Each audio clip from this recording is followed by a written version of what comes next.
Yashodanandana Vraja Janaranjana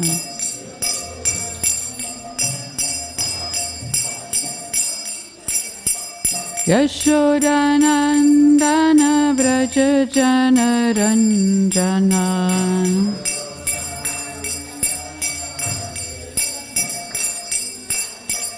Yamunatira Vanacharya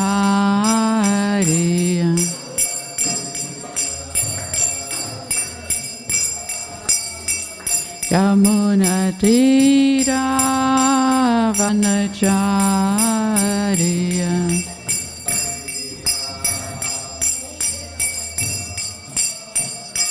Jaya Radha Madhava Kunja Bihari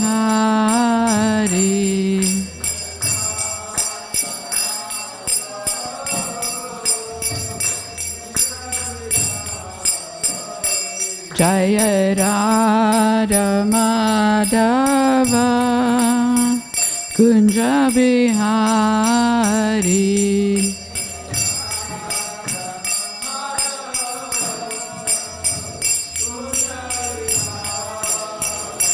Jaya Gopi Janavallabha Girivaradari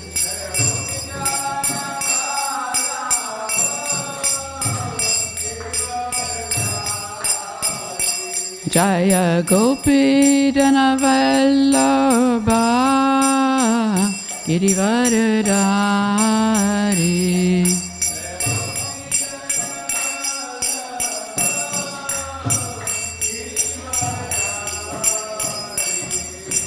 Yashodanandana Vraja Janaranjana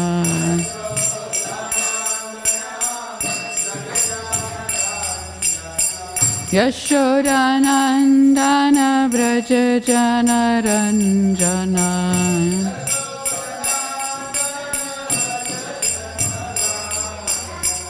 Yamunatira Vanacharya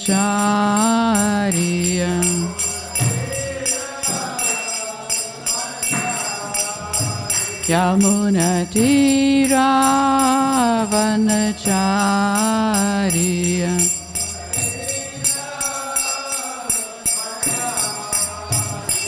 Jaya Radha Madhava Kunja Bihari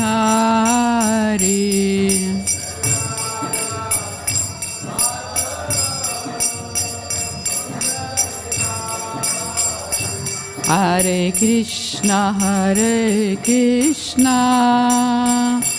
Krishna Krishna Hare Hare Hare Rama Rama Rama Hare Hare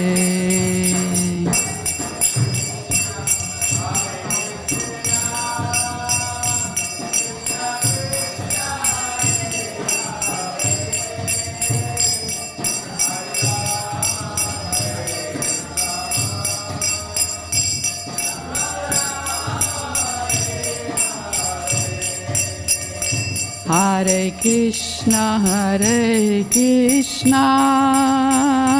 Krishna Krishna Hare Hare Hare Rama Rama Rama Hare Hare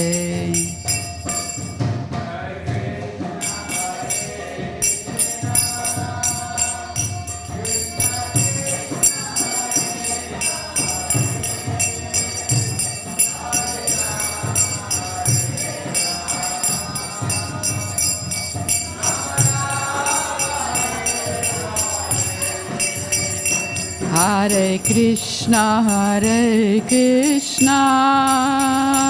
Krishna Krishna Hare Hare Hare Rama Rama Rama Hare Hare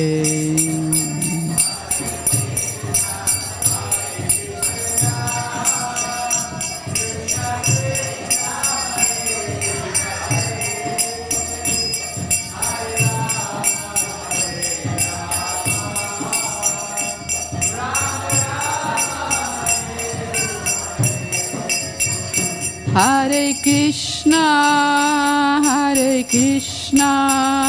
Krishna Krishna, Hare Hare, Hare Rama, Rama Rama, Hare Hare.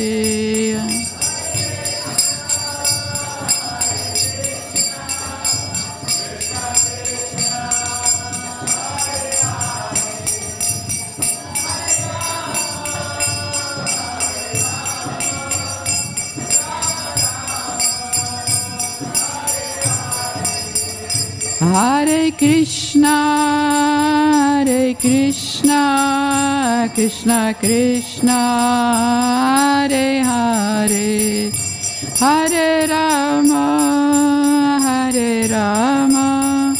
Rama Rama, Hare Hare.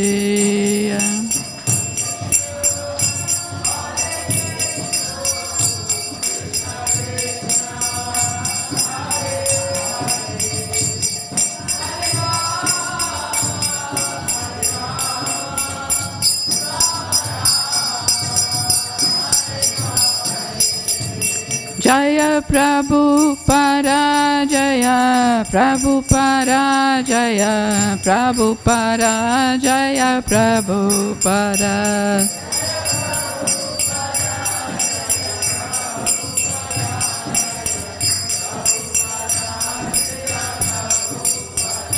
Jaya Jaya Prabhupada, Prabhupada, Jaya Jaya Prabhupada.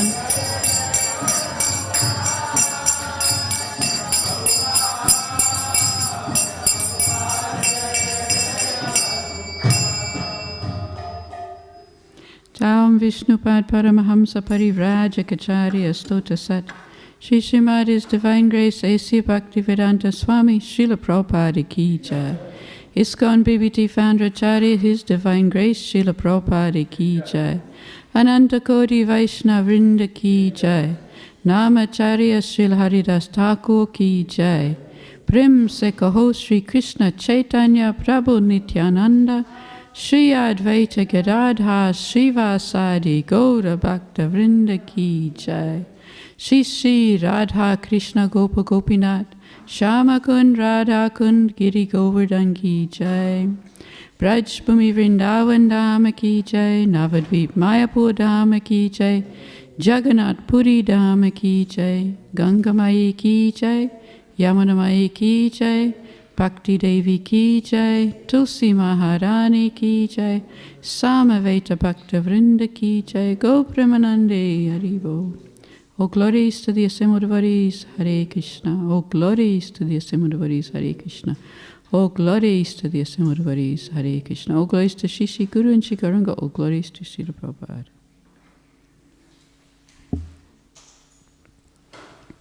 Hare Krishna. Welcome. Thank you all coming to today's class. I hope I can say something a little bit interesting to you, though I'm not very qualified. So we're starting on a new chapter today, which is the 6th canto of Śrīmad Bhāgavatam, and we're starting on chapter 14, which is called King Chitraketu's Lamentation. So before I read the verse, I'll read this chapter summary.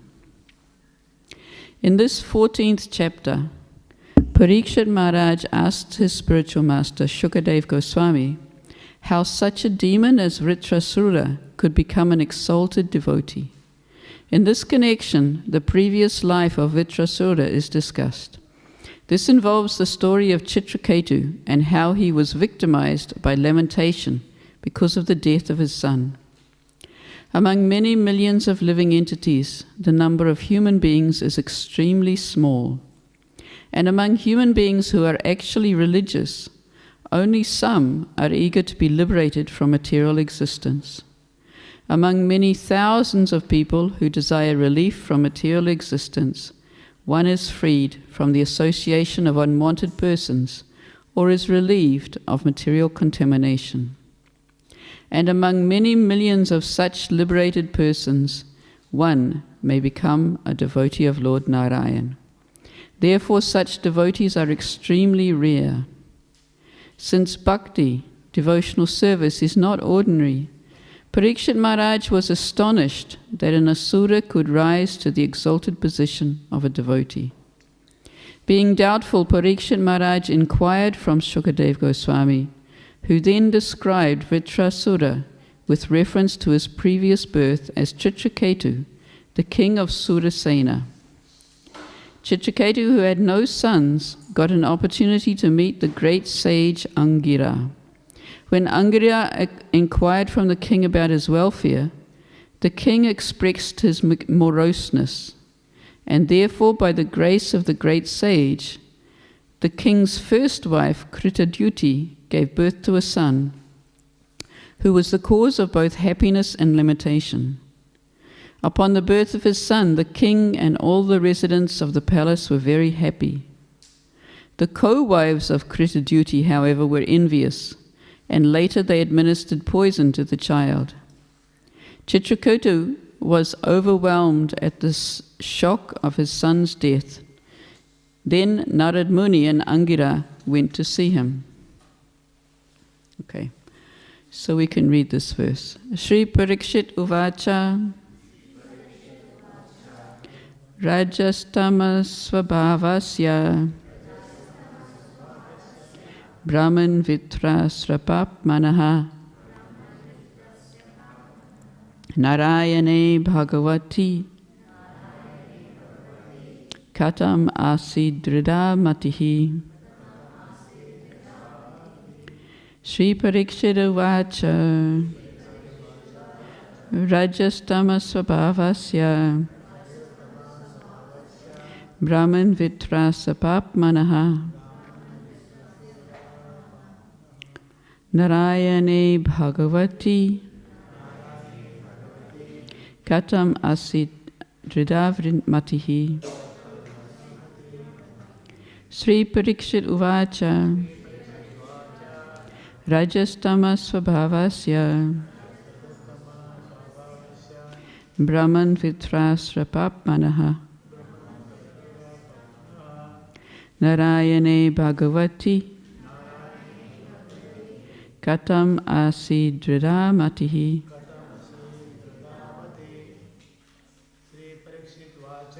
Shri Pariksit Uvacha Rajastama Svabhavasya Brahman Vitrasya Pavanaha Narayane Bhagavati Katam Asidrida Matihi. Shri Pariksit Uvacha Rajastama Svabhavasya Brahman Vitrasya Papmanaha Narayane Bhagavati Katam Asidrida Matihi.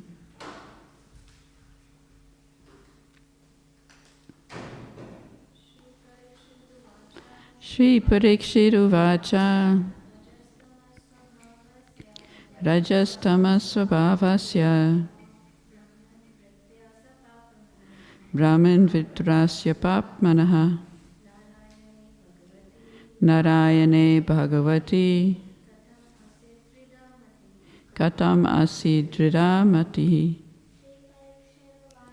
Shri Pariksit Uvacha Rajastama Svabhavasya Brahman Vitrasya Papmanaha Narayane Bhagavati Katam Asidrida Matihi. Shri Pariksit Uvacha. King Pariksit inquired, Rajaha, of the mode of passion, Tamaha, and of the mode of ignorance, Svabhavasya, having a nature.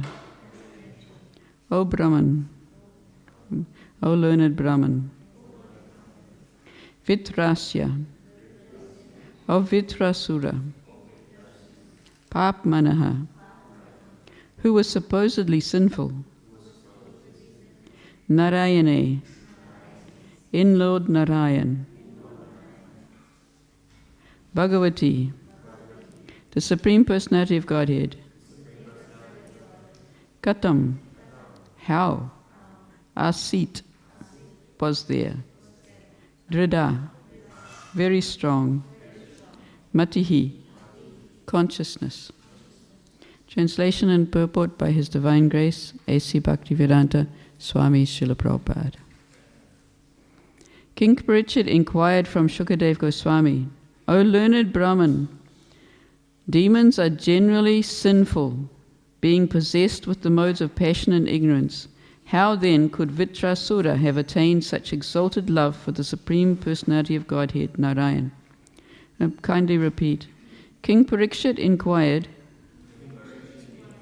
from Shukadev Goswami, O learned Brahmana, demons are generally sinful, being obsessed with the modes of passion and ignorance.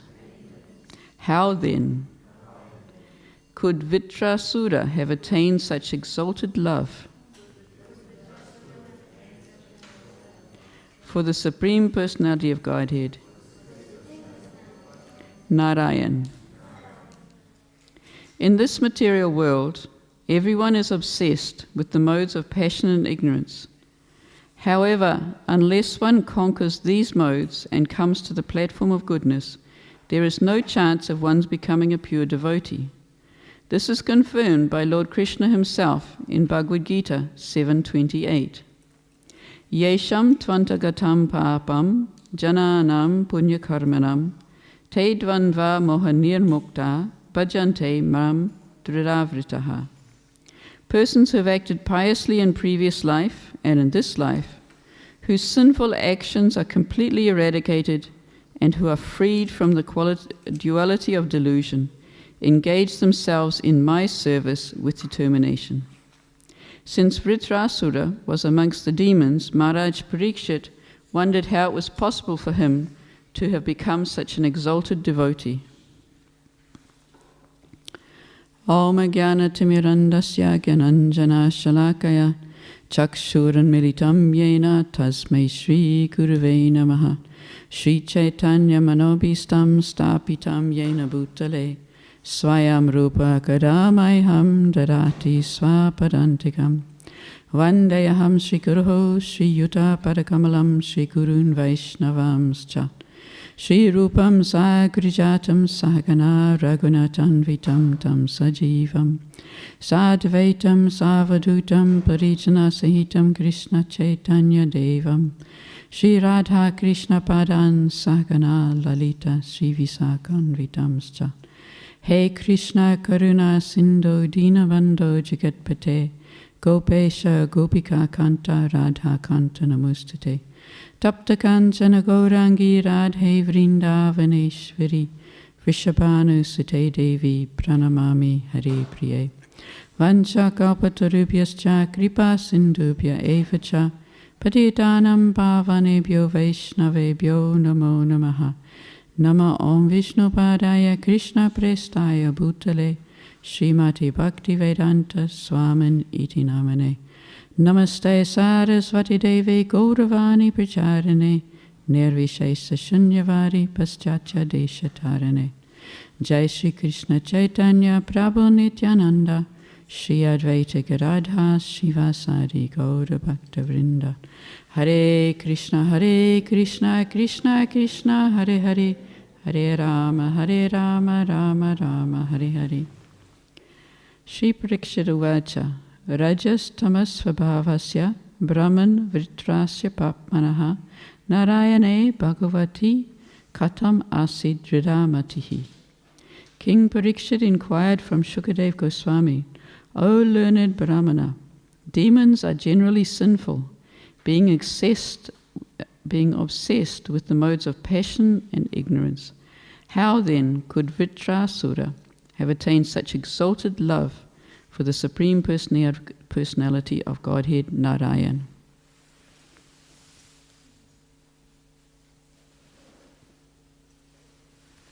So actually, when Indra was fighting with Vritrasura, Indra also had similar thoughts. He was also wondering how it was that Vritrasura had become a great devotee and was starting to preach to him.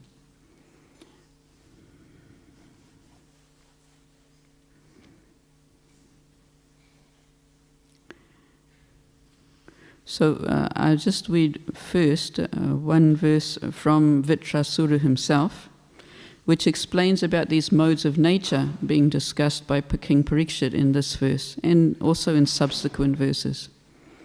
6:12-15 Sattvam rajas tama iti prakritir natmano gunaha tatra sakshinam atmanam yo veda sa nabhadyate. One who knows that the three qualities, goodness, passion, and ignorance, are not qualities of the soul, but qualities of material nature, and who knows that the pure soul is simply an observer of the actions and reactions of these qualities, should be understood to be a liberated person. He is not bound by these qualities. So when a devotee comes into this material world, being sent by Krishna to help rescue the conditioned souls, they come into this material world, they take a material body, but they're not at all bound by the modes of material nature. We can see that, of course, in the example of Srila Prabhupada. Even from his very young childhood, Srila Prabhupada was a great devotee of the Lord. Of course, as he mentions in the purport in the 6th chapter of Bhagavad Gita, he had the fortune to be born in a family of great Vaishnavas. His father was a great devotee as well. But when the devotees were asking Srila Prabhupada, Prabhupada, when was it that you first remembered Krishna? And Prabhupada avoided this question for quite some time. He says, oh, it's not important. But the devotees kept asking, so when was it when you first remembered Krishna? And eventually Prabhupada answered, well, actually there was never a time when I didn't remember Krishna. So he came into a material body, seemingly in the material world, but he was completely unaffected. And we've got some more words from Srila Prabhupada in some of these purports that will also explain that. In the purport to this verse, Srila Prabhupada quotes 1854 of Bhagavad Gita, Brahma bhuta prasanatma na shochachi na kankshati sama sarvaishu bhuteshu mad bhaktim labhate paran. When one comes to the platform of realizing the Supreme Personality of Godhead, he is no longer affected by the modes of nature. So therefore he is not disturbed at all. He never laments or desires for anything, and he is equally disposed to every living entity. As we can see from the story of Vritrasura, even though he was in a demon's body and it was his conditional nature to fight with Indra, he was still preaching to Indra and helping him to do his service. Srila Prabhupada remarks, when one attains self-realization, the Brahma-bhuta stage, life is due to the contamination of the modes of material nature. The living entity has nothing to do with these modes. Everything changes so quickly in the material world like a hurricane. But if one simply remains silent and observes things happening around them, they will be liberated. The real qualification of the liberated soul is that he remains Krishna conscious, undisturbed by the actions and reactions of material energy. So one who is in this position for their personal sense gratification, rather receive everything, good and bad, as the mercy of the Lord, and be steady in all circumstances. So having heard these instructions from Vritrasura, King Indra realized that he was a great devotee and that it was correct for him to have been, even though he's born in a demoniac family. So again, Indra took up his weapons, he took up his thunderbolt, and then he spoke. Demigods was astonished to hear the instructions of Vritrasura, who was supposed to be a demon. He wondered how Maharaj and Bali Maharaj, who were also born in the family of demons, and thus he came to his senses, realizing that of course it is possible. Even so-called demons can sometimes be exalted devotees of the Lord. So then Indra replies, O great demon, I see by your discrimination and endurance in devotional service, despite your dangerous position, that you are a perfect devotee of the Supreme Personality of Godhead.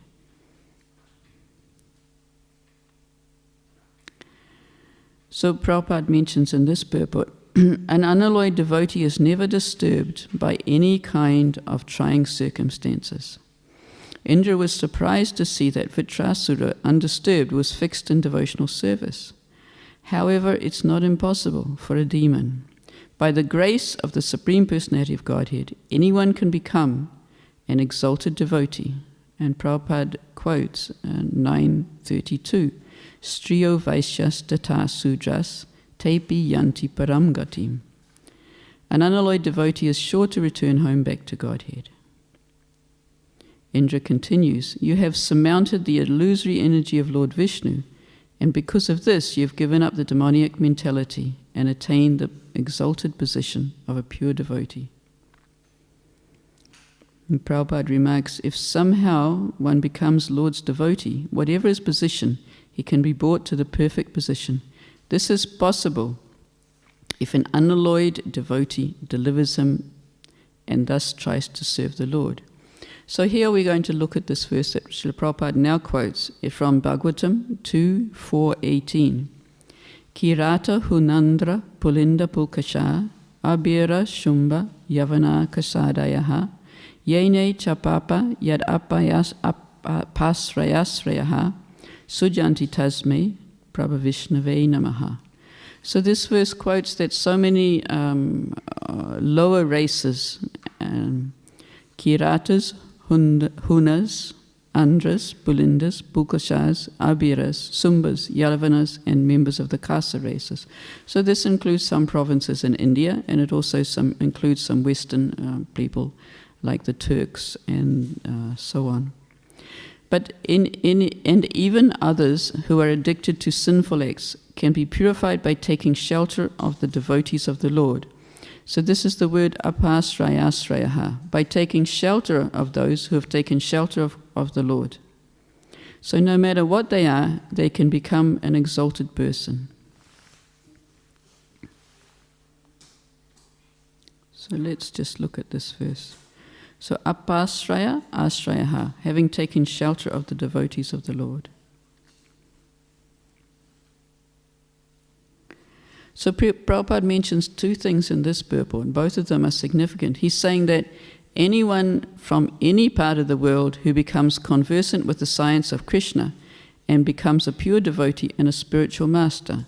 So anyone, no matter where they come from in the material world, no matter what origin they have, they can become a spiritual master.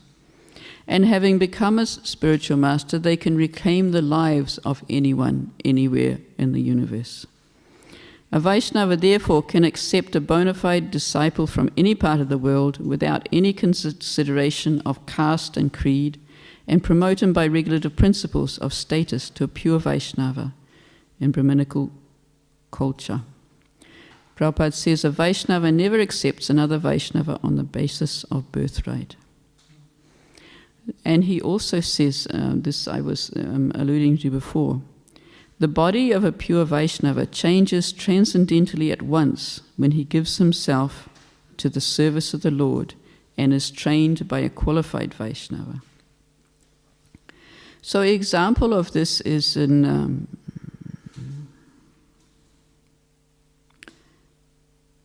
Harinam Chintamani, where Bhaktivedanta Thakur describes how Lord Chaitanya chose Haridas Thakur as Namacharya.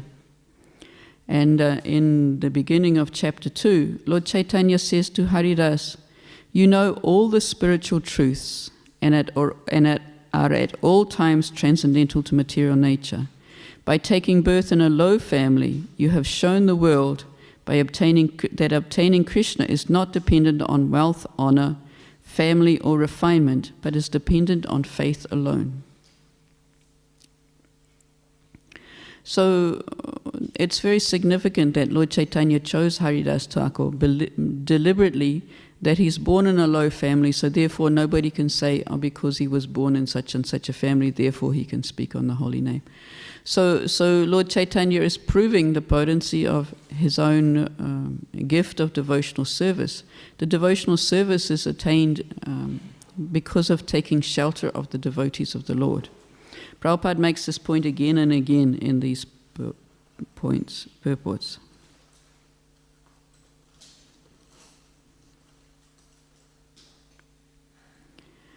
And then we have this verse quoted in today's purport, where Srila Prabhupada quotes 728.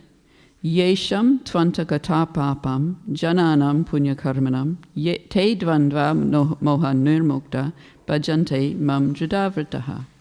Persons who have acted piously in previous lives and in this life, whose sinful reactions are completely eradicated and who are freed from the duality of delusion, engage themselves in my service with determination. Now this seems contradictory with what we've just spoken about, because we've just spoken about how anybody from any part of the world can, without any qualification, come to pure devotional service. And this verse is saying that they should have acted piously in previous lives. So it seems like a little bit of a contradiction. But this contradiction is explained by our acharyas. Burijan Prabhu, in his commentary to this Bhagavad Gita verse 728, he says, pious persons are qualified to take to devotional service, not exactly because of their piety, but because their piety attracts the pure devotee's mercy. So this pure devotee's mercy, the shelter of the pure devotee, is being repeated through all these purports here.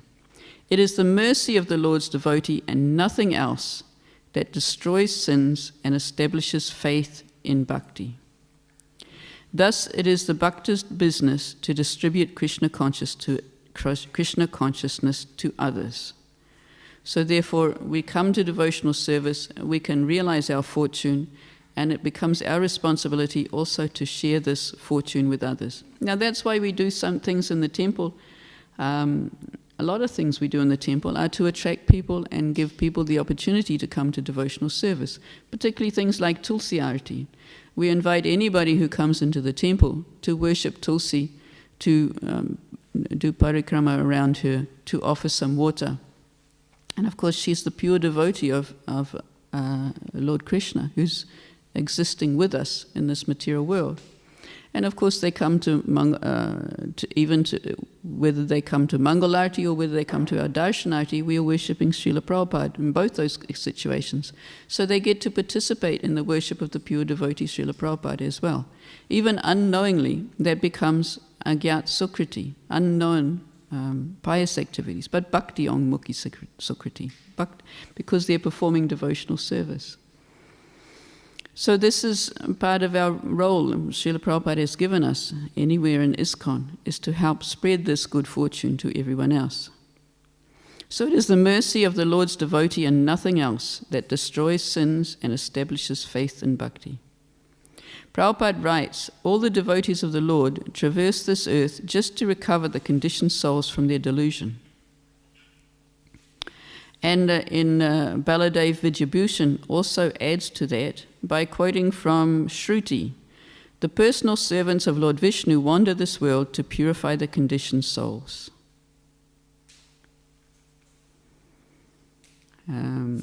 Those living beings who have received the merciful glance of the pure souls will have their sinful reactions destroyed. And then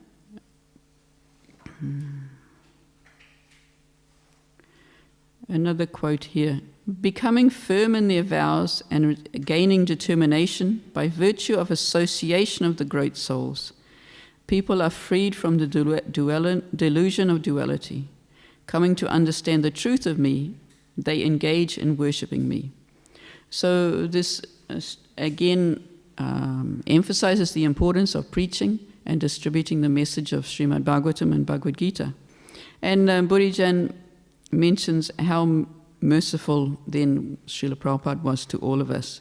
He managed to travel all around the world 14 times and distribute his mercy as widely as he could, creating punya karmanam.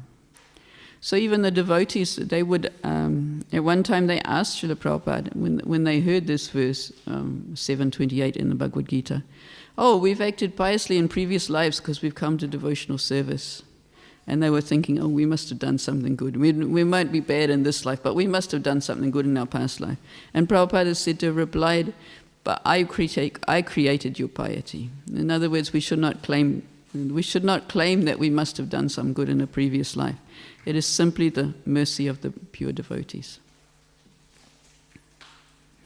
Now, another quote which also talks about this in relation to chanting of the holy name is again in Harinam Chintamani, chapter 2. Considering who has the right to take up the holy name. So anyone who is a human being, regardless of any material consideration such as class, varna, birth, sex, age, education, has the right to take up the holy name. For the Lord has invested in the holy name a transcendental power that surpasses all distinctions. But although everyone has a right to the name, only those who have developed faith in Krishna and his name will actually take shelter of the name and seriously chant it. So anybody anywhere in the world has a right to the holy name, but faith is required. And the faith will come from the association and the mercy of the pure devotees.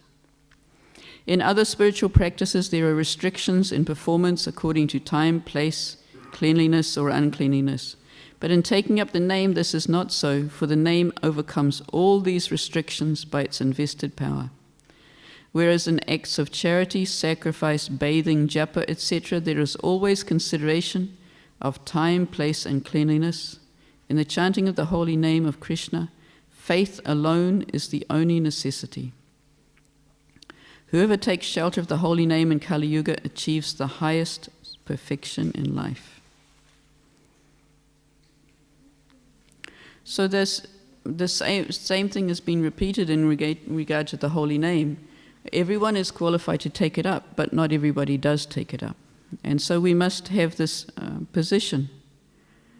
Now, we were still reading from... Okay. One more verse was here that I was reading from King Indra.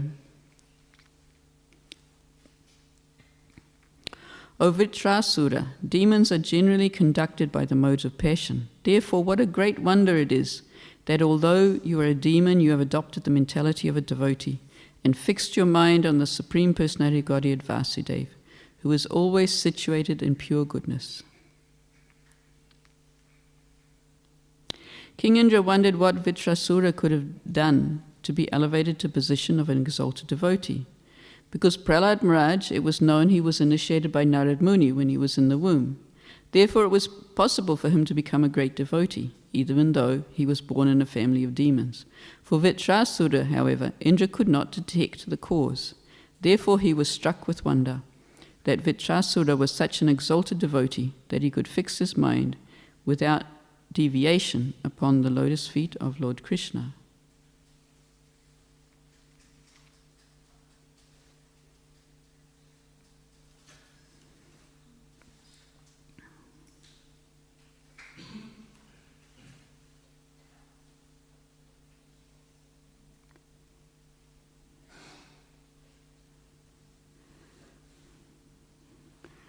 So Prabhupada also quotes this section in the 9th chapter of the Bhagavad Gita. He quotes from 932, but I'm just going to briefly go through from 930. Another story that I remember about somebody who, it's not exactly of a demon, but somebody who, because of the bad fortune of his life, he took a less fortunate birth in the next life, is, of course, Maharaj Bharat. Because Bharat Maharaj, he was a very exalted devotee. It's said by the Acharyas that he was actually on the platform of Bhava, and he was meditating in the Badrikashram area by himself. He was staying by himself, and the Acharyas say that that was his fault, because he never kept the association of devotees. So therefore he was vulnerable to being swayed by the last traces of desire within his heart. So he took pity on a baby deer that was abandoned when the mother was killed. Well, the mother died because they had a fright from a lion or a tiger. And then he became absorbed in thinking that he was the protector of the deer. And in doing so, he forgot about his sadhana. He forgot about all his practices. And he took his next birth in the body of Jadabharat. Now, Jadabharat, of course, was not a demon, but he was born in a Brahmana family. But the Brahmana family were all smarta Brahmanas. They were addicted. They were attached to rituals and not to devotional service. And Jadabharat himself didn't want to get caught up in any of this. So he acted as if he was dumb and he couldn't hear. And because of that, people thought he was stupid. Especially his brothers, they made him do all sorts of menial work. They made him guard the animals at night, and they made him do all sorts of heavy labor. Then eventually he got taken by some Kali worshippers who wanted to make a sacrifice to Lord Kali, to Kali, but Kali overturned that sacrifice because she knew he was a pure devotee and she didn't want him sacrificed. So therefore she came out of the statue and killed all those who were going to sacrifice him. And then he ended up being the carrier of the palanquin of the king. And again he was treated as if he was nothing, but he showed himself as a pure devotee later on. So here also you'll find in the following story, I'm not going to go through those stories of Chitraketu's life because they'll be coming up in following verses. But I just want to come and talk about this qualification for devotional service from Bhagavad Gita 9:30 to 32. So 9:30 is Apichet Sudaracharo Bhajate mam ananyabhak, sadur eva samantavya, samyag vyavasito hisaha.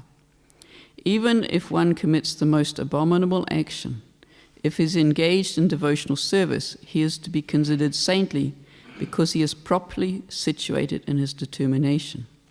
So this is the verse in which Srila Prabhupada explains the difference between conditional duties and constitutional duties. And he says that generally our conditional duties, or our duties that come with our material body, we're generally obliged to act piously. So generally our conditional duties are in line with our constitutional duties, which means our devotional service.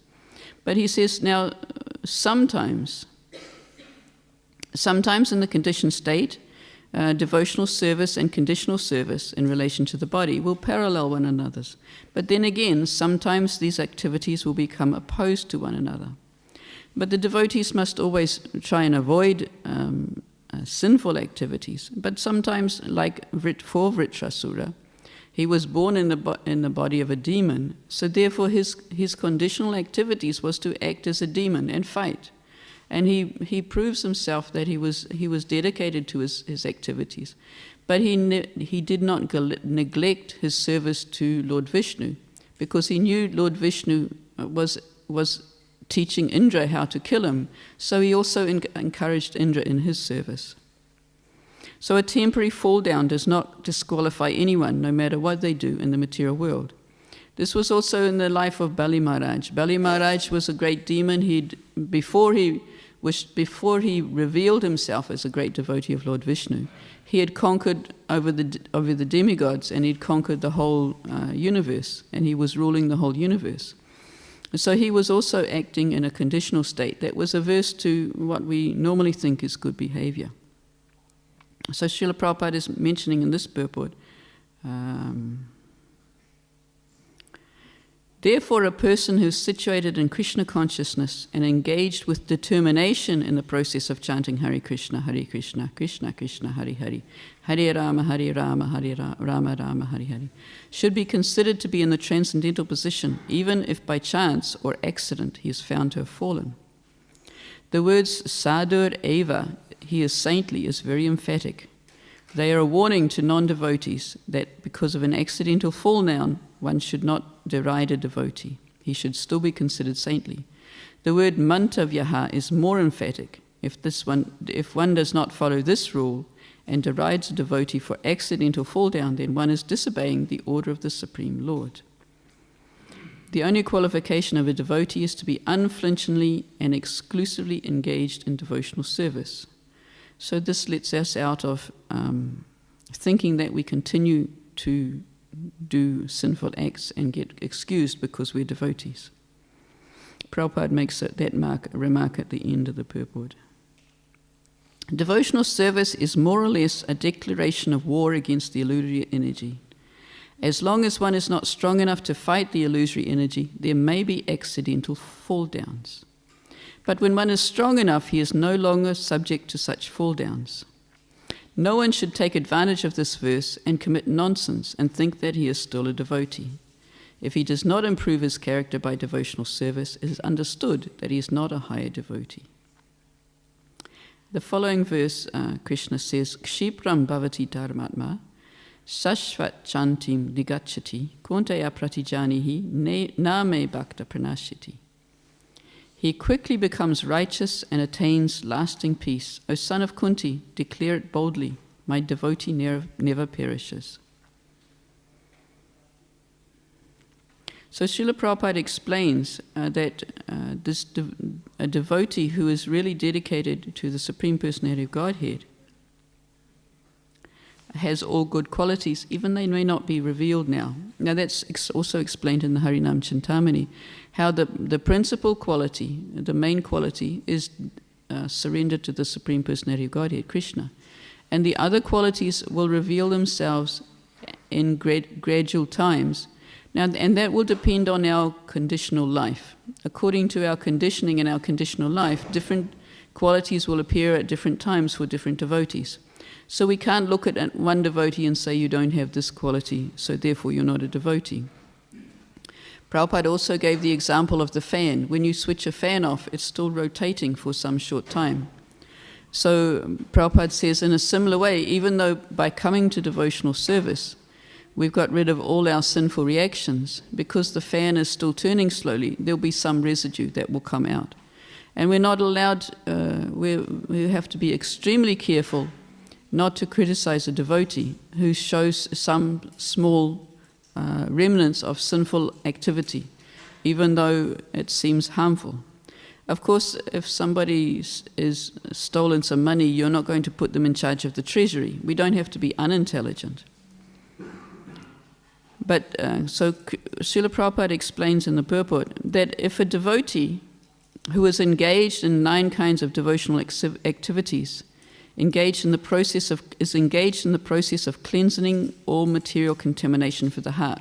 So it's a gradual process. It happens gradually, not instantly.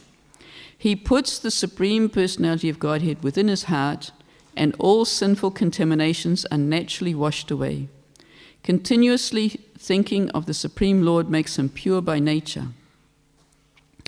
According to the Vedas, there are prayaschit and ritual activities for other people who have committed sinful activities, but for the devotee there is no such condition, because the purifying process is already there in the heart of the devotee due to him remembering the Supreme Personality of Godhead.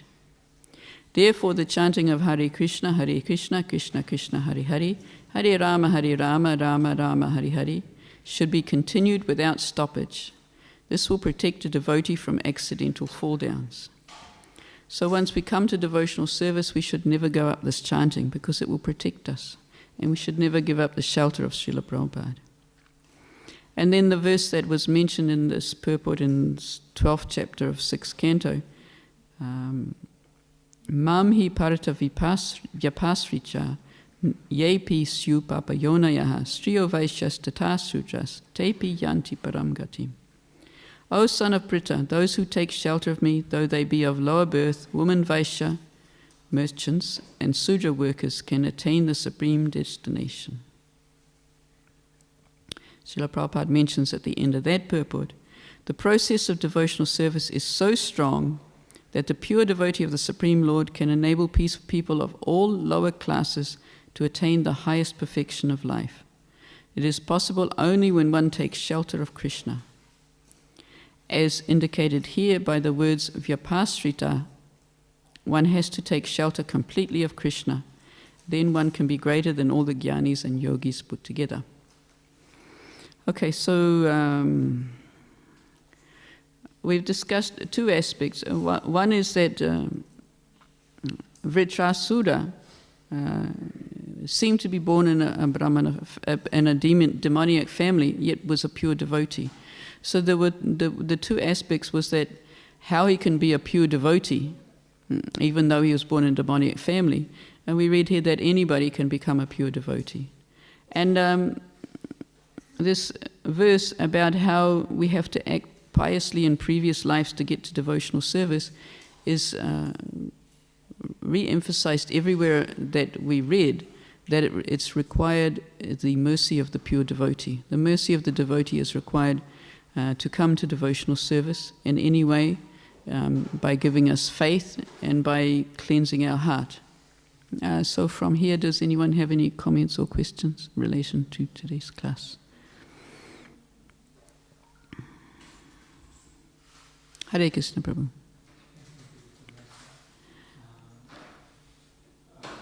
You mentioned about how even persons, people born in the lower races or family can also be influenced by the practice of by association and mercy of devotees. And our progress is primarily dependent on our faith, which also comes from the devotees. So what is our role in making the progress? So we do have to take shelter. I mean, even in Prabhupada's time, many people come into Prabhupada's association and didn't take shelter. And so we have that role. We have to take shelter of the pure devotees. I remember when I was in New Zealand, the person who actually introduced me to Krishna consciousness, she's a Mayavadi, she's a real hardline Mayavadi. But she met somebody who actually met Srila Prabhupada, but she didn't like, when she was about 12 or 13 years old, she was taken and she met Srila Prabhupada, but she didn't like him. She thought he was a bit, she thought he was too serious and she didn't like him at all. She thought he didn't look at her. And so she got the mercy, she got into Prabhupada's association, but she didn't accept that mercy. So, and that does require a little bit of faith from us. In Bhakti Rasamrita Sindhu Nectar of Devotion, Rupa Goswami says, Ado Shraddha, Tata Sadhu Sangha. So some little bit of inquiry is required for us to actually take to the association of devotees. And the Acharyas explain that that little bit of faith, it can be as much as just wondering what this material world is all about, looking for something else. So we don't actually see it as faith, but it's actually a loss of faith in the material world. We actually have to be interested in finding something else. That much is what this Ado Shraddha is, according to, I can't remember which Acharya said that, but one of the Acharyas said that this Ado Shraddha means we have to be at least dissatisfied in some way with the material world. Because if we're too much attached to enjoying ourselves in the material world, then we just won't be interested. And we won't take the association even though it's there in front of us. Oh, there was one other thing in the... Where did he have that? In Harinam Chintamani again, Bhaktivedanta Thakur makes a worthwhile comment in relation to preaching to the faithless. So he's talking about how the pure devotee wants to spread Krishna consciousness everywhere, but they should avoid the faithless. But in order to produce faith in the faithless, we should be doing Sankirtan in the streets everywhere.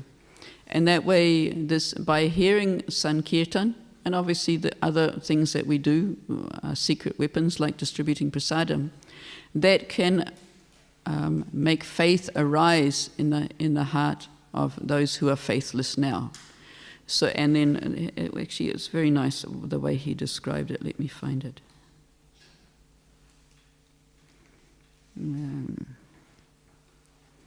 Chapter 10.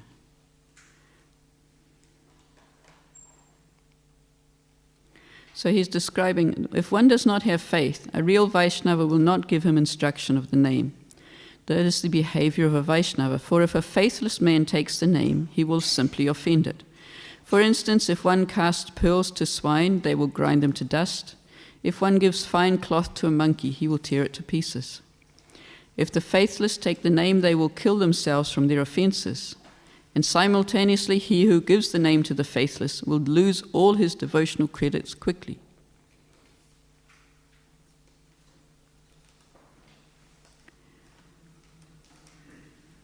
Now, hear this bit. Lord Chaitanya gave the order to give instruction of the name everywhere, but that means to give it to the faithful men, and by that perfection will be reached. One can produce faith by loud Sankirtan, and when the jiva attains faith, he will seek out a bona fide guru. From the guru, the faithful man will take the holy name and then achieve prem. And thieves, rogues, and prostitutes are made to give up their sinful mentality. One can give them instructions on the holy name. In this way, the name can be spread everywhere. So we are spreading the name everywhere ourselves, and then by hearing the name, they will gain faith and they will take the association of the devotees. But yes, our responsibility is to actually take the association of the devotees, and then we have a responsibility to try and improve ourselves and not to learn. The pure devotee, part of his role in distributing the mercy of Krishna is to teach us the Bhagavad Gita and Śrīmad Bhāgavatam, teach us the philosophy. So we can understand these most important things we need to understand is Krishna's position as the unequaled cause of all causes, our position as part and parcel, the relationship between us, and the position of the material world as being an energy of Krishna, but a dull energy of Krishna, not one that's we need to relate to. We need to relate to Krishna himself. So we have that responsibility. Once the pure devotee is trying to give us knowledge, we also need to try and accept it and understand it. And continue on the path. Follow his instructions, of course. That's number one important instruction. If we follow his instructions, then we will gain more mercy. Anything else anyone wants? Hare Krishna, Prabhu.